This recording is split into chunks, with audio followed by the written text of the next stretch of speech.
ভারতের দালালেরা হুঁশিয়ার সাবধান, পিঠের চামড়া থাকবে না, দালালি আর করিস না, পিঠের চামড়া থাকবে না। নারায়ে তাকবীর। আল্লাহ পাকের শুকর যে মাওলাই করিম আপনাকে আমাকে এখন পর্যন্ত হায়াতে রেখে সুস্থ শরীরে জুমার নামাজ আদায়ের উদ্দেশ্যে চরমনাই এই ময়দানে বসার বলার শোনার তৌফিক আল্লাহ পাক দান করছেন, নামাজ পড়ার তৌফিক আল্লাহ পাক দান আসার তৌফিক দান করছেন। এর জন্য শুকরিয়া তান সবাই বলে আলহামদুলিল্লাহ। আলহামদুলিল্লাহ। বয়ান চলতেছে, আগামীকাল আখির মোনাজাত দেওয়ার আগ পর্যন্ত নসিহাত চলতে থাকবে। বুখারী শরীফের রওয়ায়াত আছে দ্বীন ওয়ান নসিহাত, নসিহাতের নামই দিন। যতদিন নসিহাত চলতে থাকবে ততদিন দিন জারি থাকবে। নসিহাত বন্ধ, দিনও বন্ধ। তার মানে এখানে যারা আসছি হয়তোবা কেউ কার নসিহাতের মাধ্যমে আল্লাহ পাক রব্বুল আলামিন দিনদার বানাইছেন।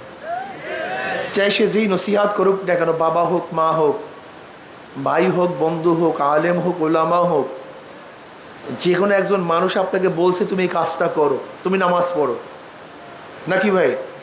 তুমি রোজা রাখো, এই ফায়দা। তুমি সুন্নাত অনুযায়ী চলো, এই লাভ হবে। যে কোনো একজন মানুষ আমাকে নসিহাত করছে, উপদেশ দিয়েছে, এই সৎ উপদেশ দেওয়ার কারণে আল্লাহ পাক রব্বুল আলামিন আপনাকে আমাকে দ্বীনের উপর উঠাইছেন। যদি ধরে নেন এই নসিহাত না থাকতো, কেউ কাউকে দাওয়াত না দিতাম, কেউ কাউকে আহ্বান না করতাম, তা আপনি নামাজ শিখতেন কিভাবে? আপনি কলেমা পড়তেন কিভাবে? তাহলে কি বুঝলাম? নসিহাতের নাম দিন। যতদিন নসিহাত চলবে, উপদেশ চলবে, আলোচনা চলতে থাকবে, ততদিন দিনের বাতিও জ্বলতে থাকবে। কি কথা ঠিক না? আল্লাহ পাক কি বলেন? ওয়াযাক্কির ফাইন্না যিকরা তানফাউল মুমিনিন। ওয়াযাক্কির, নসিহাত করো, আলোচনা করো, বয়ান করতে থাকো, ওয়াজ করতে থাকো। ওয়াযাক্কির, এটা আমর। নসিহাত করতে হবে, বয়ান করতে হবে, আলোচনা চালাতে হবে। ফাইন্না যিকরা, নিশ্চয়ই নসিহাত, নিশ্চয়ই আলোচনা, নিশ্চয়ই বয়ান মুমিনদেরকে উপকার করবে, ফায়দা দিবে। দেখেন, মুমিনদেরকে ফায়দা দিবে, নসিহাত কিন্তু সবাইকে ফায়দা দিবে না।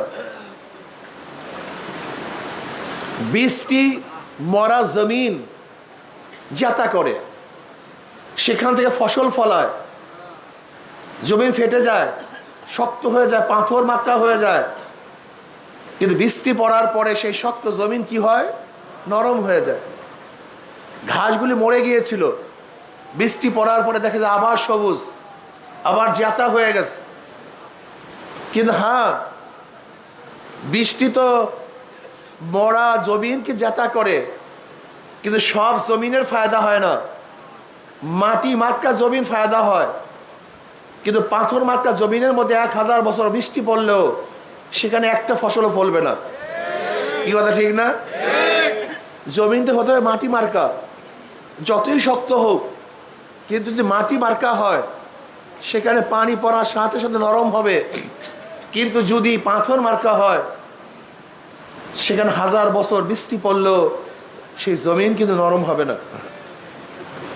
ঠিক যেই কলবটা মাটি মার্কা, এই কলবটা যতই শক্ত হোক না কেন, তার মধ্যে কোরআন ও হাদিসের নসিহাত, জিকির, আজকার পড়ার সাথে সাথে সেই কলবটা আবার জাতা হয়ে যায়। কিন্তু সুম্মা কাসাত কুলুবুকুম মিন বাদি যালিকা ফাহিয়া কাল হিজারাতি আশাদ্দু কাসওয়া, কিন্তু যেই কলবটা পাথরের চেয়ে শক্ত হয়ে গেছে, সেই কলবের মধ্যে 1000 বছর বয়ান শুনলেও সেই কলব কিন্তু নরম হবে না। কথাটা বুঝাতে পারছি? আমরা অনেকেই মনে করি সবাই তো বয়ান শুনি, এখানে আমার আওয়াজ সবাই শুনতেছেন, কিন্তু সবার কলব কিন্তু এক না। সবই মাটি, সব মাটির মান কিন্তু এক না। সবই পাথর, সমস্ত পাথরের দাম এক না। সবই পানি, কিন্তু সব পানি কিন্তু ঝমঝম পানি না। সবই গাছ, সব গাছ কিন্তু ঔদ এবং চন্দন গাছ না। সবই মানুষ, সমস্ত মানুষ কিন্তু আবু বকর, ওমর এবং ওসমান না, আলী না। কি কথা ঠিক না? সবই মানুষ, কিন্তু সবার মান কিন্তু এক না। এখানে যারা আসছেন সবাই মানুষ, সবাই চরমনে মুজাহিদ, সবার মান কিন্তু এক না। বুঝতে হবে। লক্ষ সাহাবীদের মধ্য থেকে সবাই কিন্তু জান্নাতের সুসংবাদ পান নাই। লক্ষ সাহাবীদের মধ্য থেকে সবাই কিন্তু খোলাফায়ে রাশিদিন হন নাই। লক্ষ সাহাবীদের মধ্য থেকে সবার পার আওয়াজ কিন্তু আরো সে পৌঁছে নাই। কি কথা ঠিক না? সবাই কিন্তু সাহাবী, কিন্তু মানের মধ্যে কি আছে? হ্যাঁ, পার্থক্য আছে। কি কথা ঠিক না? এটা থাকবে। সবাই নবী, কিন্তু সমস্ত নবীর মর্যাদা কিন্তু আমার নবীর মতো নয়। সবাই নবীর মর্যাদা ঠিক আছে, নবী হিসাবে সবাই মর্যাদাশীল, সবচেয়ে দামি, কিন্তু সমস্ত নবী আমার নবীর মতো না। পার্থক্য আছে কি নাই? সবই পাহাড়, সব পাহাড় গাড়ে হেরা না।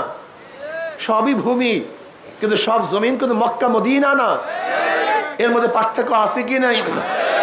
সবাই মানুষ, কিন্তু সমস্ত মানুষের মান কিন্তু এক না। পার্থক্য আছে। এর জন্য আমি মুজাহিদদেরকে বলবো যে অন্য কেউ কি করুক না না করুক সেটা আপনার দেখার বিষয় না। আপনি কি করবেন আপনাকে সিদ্ধান্ত নিতে হবে। আমি কি করব? কেউ হালকা যায় নাই, মাসিক ইজতেমায় যায় না, ব্যাস আমি ছেড়ে দিলাম, না, এটা হবে না। আপনি অবশ্যই মনে রাখবেন সবার মান এক না। সবার থেকে আল্লাহ পাক এক ধরনের কাজ নেয় না। আল্লাহু আকবার।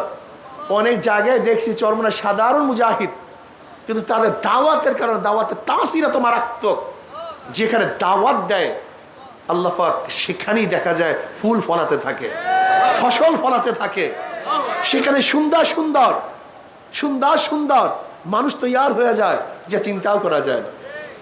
এর জন্য মনে রাখতে হবে সমস্ত মানুষের চেহারা এক, বাহ্যিক চেহারা এক, চক্ষু কান নাক সবই দেখতে এক, কিন্তু একের চোখের সাথে আর এক চোখের কোনো মিল নেই। একের দাঁতের শেপের সাথে, এই যে দাঁত দেখেন না, যত মানুষের দাঁতের শেপ, এই গোটা দুনিয়ার মানুষ মধ্যে যত মানুষ চলে গেছে, যত মানুষ আছে, যত মানুষ আসবে, এই দাঁতের পাটি কিন্তু সবাই এক না, সব ভিন্ন।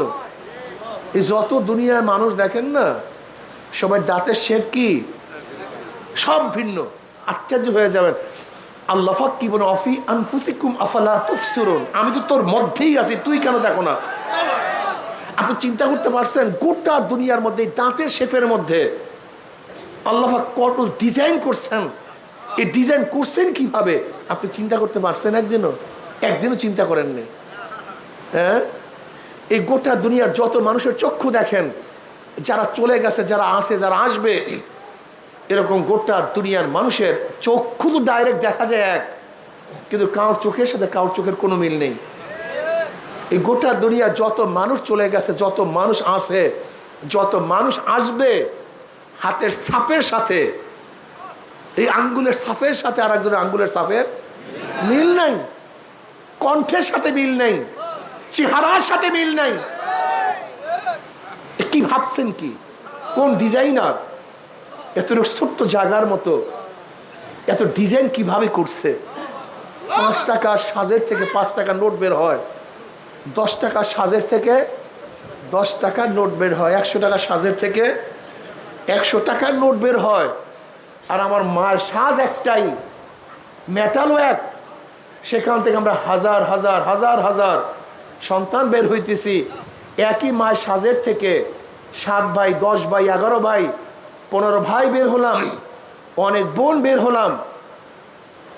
একজনের চেহারার সাথে আরেকজনের চেহারার পূর্ণ মিল নেই, গলার সাথে মিল নেই, তবিয়াতের সাথে মিল নেই। ভাবছেন কি? সব মাওলার কুদরত, সব মাওলার খেলা। আসলে মাওলা কিন্তু চিনি না, মাওলা নিয়ে তো গবেষণা করি না, শুধু দুনিয়া নিয়ে গবেষণা করি। তুমি একদিন চিন্তা করে দেখো তো, এ কোন কারিগর এত সুন্দর সাজাইছেন? কোন কারিগর চেহারা কিরকম বানাইছেন? কোন কারিগর চোখের মধ্যে এত ডিজাইন করছেন? কোন কারিগর দাঁতের শেপের মধ্যে এত ডিজাইন করছেন? আমি কথা বলি, এই যে রড ফুইলা যায়, দুইটা তার, ঠিক না ভাই? সবারই দুই তারের মধ্যে থেকে কথা বের হয়, নাকি ভুল বললাম? কিন্তু তারের মধ্যে এরকম কি ডিজাইন করছে? এত ডিজাইনার কে? একজনের কণ্ঠের সাথে আরেকজনের কণ্ঠের পূর্ণ মিল নেই এই তারের মধ্যে, অথচ রক্ত সবই দেখতে দেখা যায় সমান। বাহ্যিক দৃশ্যের রগগুলি সবই এক, কিন্তু এক রগের সাথে আর এক রগের পূর্ণ মিল নেই। কি আজীব! যেহেতু চোখের সাথে মিল নেই, চেহারার সাথে মিল নেই, ভাববেন যত মানুষগুলি আছে সবার অন্তরের সাথেও কিন্তু মিল নেই। কলব আলাদা, চরিত্র আলাদা, তবিয়াত আলাদা, মেজাজ আলাদা। এর জন্য সবসময় খেয়াল রাখবেন, যেহেতু কলব আলাদা, আমাদের মধ্যে কিছু মতনৈক্য হতেই পারে, নাকি ভাই? মতনৈক্য হতেই পারে। এখন আপনার যদি মানামানি না থাকে, তাহলে এটা সংশোধন করবেন কিভাবে? সম্ভব কিভাবে? কেউ কার কথা মানলেন না, আমি ঠিক মানি না। আপনি কে? কিসের থানা, কিসের জেলা, কিসের বিভাগ? মানি না, কি করবেন? এর কোনো রোগের ঔষধ নেই, আপনাকে মানতে হবে। কি করতে হবে? যে কোনো এক জায়গায় মানতে হবে। তাল গাছ মানেন, কলা গাছ মানেন, অলাউকান আব্দুল হাফসিয়া মানেন, মানার যোগ্যতা অর্জন করেন। যদি মানতে পারেন তাহলে আপনি দামি হবেন। মানতে পারেন এই সংগঠন থাকবে, মানতে পারেন আপনি কামিয়াব হবেন। আতিউল্লাহ ওয়া আতিউর রাসূল ওয়া উলিল আমরি মিনকুম। মানামানি সবচেয়ে দামি। সবচেয়ে দামি কি ভাই? ঠকেন, অসুবিধা কি? আমি যেন আল্লাহর কাছে জিতি। আপনি মনে মনে ভাববেন, যদি আমাকে এখানে ঠকানো হয় আমি আল্লাহর কাছে জিতবো, যদি এখানে অপমান করা হয় আমি আল্লাহর কাছে সম্মানিত হব। এই চিন্তা ভাবনা নিয়ে চলতে থাকেন না। গরুর মতো আড়ি দিছি তো দিছি, ছাগলের মতো ঠেনি দিছি তো দিছি, কোন অবস্থাতে নড়বো না, হবে না।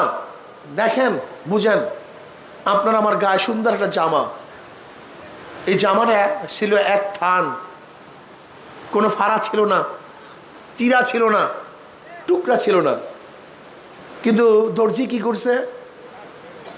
কথা বলেন, সবাই কথা বলেন। যদি থানওয়ালা নিজেকে কাটার কষ্ট সহ্য করতে না পারতো, তাহলে আমার গায়ে সুন্দর একটা জামা হইতো না। যখন থান কাপড়, আস্তা কাপড়টা নিজেকে টুকরা করার কষ্ট সহ্য করতে পারছে, তখনই আমার গায়ে সুন্দর একটা জামা শোভা পাইছে।